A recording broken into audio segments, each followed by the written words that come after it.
আজ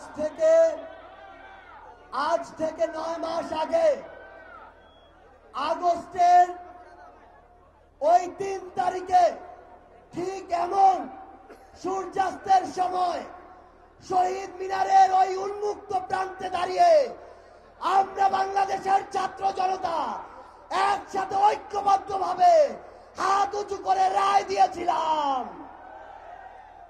ঠিক তখন থেকে আজ 9 মাস পরে 2025 সালের মে মাসের এই 2 তারিখে এই বাইতুল মোকাররমের সামনে বাংলাদেশের ছাত্র জনতা আবারও হাত উঁচু করে ঐক্যবদ্ধভাবে রায় দিবে। আমরা সেদিন এক হাত তুলে এক আঙুল তুলে এক দফা ঘোষণা করেছিলাম। আজকে আমরা এখানে ঐক্যবদ্ধ মুষ্টিবদ্ধ হাত উঁচু করব। আমরা সবাই মুষ্টিবদ্ধ হাত উঁচু করব।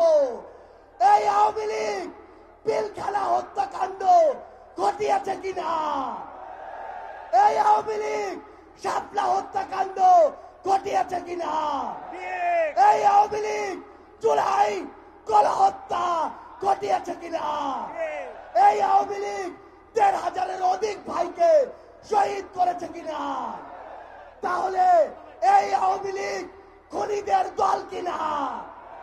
খুনিরা কি এই বাংলাদেশে রাজনীতি করতে পারবে? সন্ত্রাসীরা কি এই বাংলাদেশে রাজনীতি করতে পারবে? আমরা এই বাংলাদেশে খুনি সন্ত্রাসী আওয়ামী লীগের নিষিদ্ধ চাই কিনা?